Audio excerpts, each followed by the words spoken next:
Well, hello, my friends. Welcome to Granny B's house. Are you having a good day? Oh, I hope so. Granny B's having a good day. It's pretty windy here today, though. I hope that you are being kind to those people around you. Remembering to do small acts of kindness every day to make your world a better place for you and for the people around you. So, you know who likes to make the world a better place? That's Pete the cat. And I know we all like Pete the cat. And Granny B has another story to read out of this Pete the Cat 5-minute bedtime stories. It's written by Kimberly and James Dean. And oh, it's so much fun. Let's read about Pete the Cat's Groovy bake sale. Let me get out of your way. Pete's school is having a bake sale. Pete is excited. He wants to bring something to sell. He thinks about what he likes to eat. He likes cookies. He likes brownies.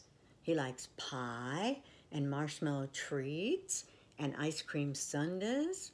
Pete likes all sweets, but which one should he make for the bake sale?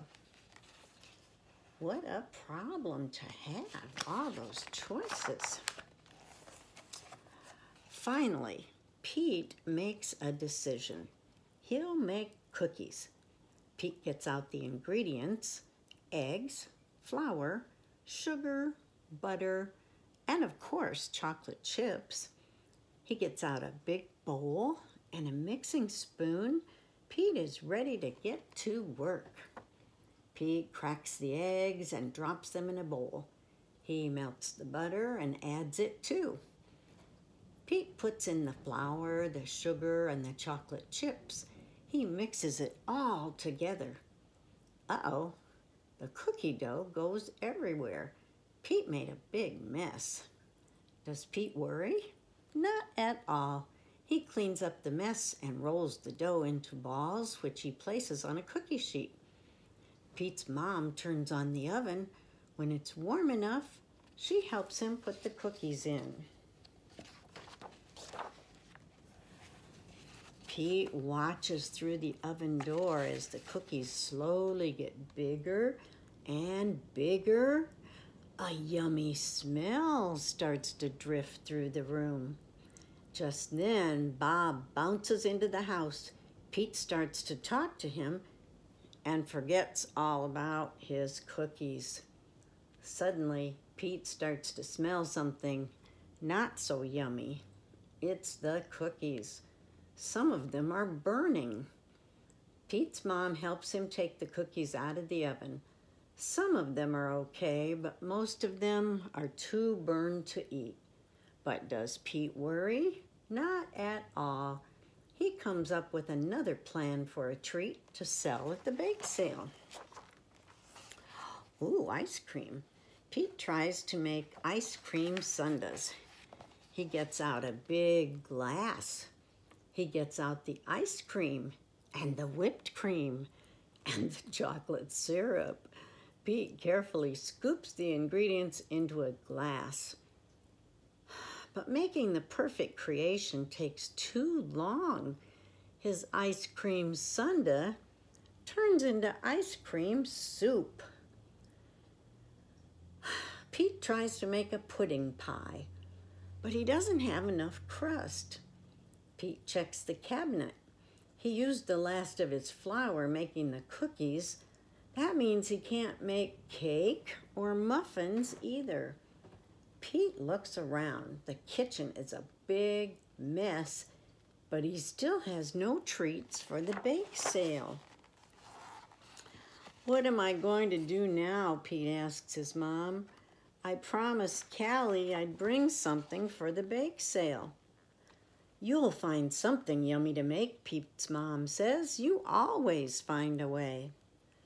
Pete looked at what he has left. He sees some berries, some vanilla pudding, some milk, some whipped cream, and a few pieces of cookies.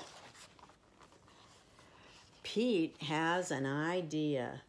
Everything here is yummy, he says. I'll just use a little bit of it all. If I do that, I'm sure I'll end up with a yummy treat. Pete cleans up the mess he made. He gets rid of all the treats that didn't work. Finally, all he has left are the ingredients for his new treat. Pete pours the pudding mix and the milk into a bowl and stirs. After a few minutes, the pudding starts to take shape. Next, he adds the whipped cream and the strawberries. Finally, Pete puts in the unburned pieces of cookie. Pete looks at his creation, and it looks yummy to him. Pete goes back to the cabinet and pulls out a muffin tin. He slowly scoops his new creation into the tin, being careful not to make another mess. Pete smiles as he finishes his last scoop. He is proud of himself. He took what he had and made a tray of tasty, groovy berry goodness. Pete opens the refrigerator and puts the tray inside. He'll leave it there overnight to chill. The next day is the bake sale. Before Pete goes to school, his mom helps him scoop the treat into pretty cups.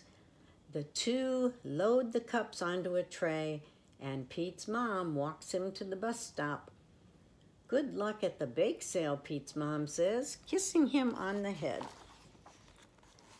At school, Pete unloads his treats onto his table at the bake sale. Then he waits for someone to come over. All around him, people are selling cookies and brownies and cupcakes. No one has anything like Pete's treat.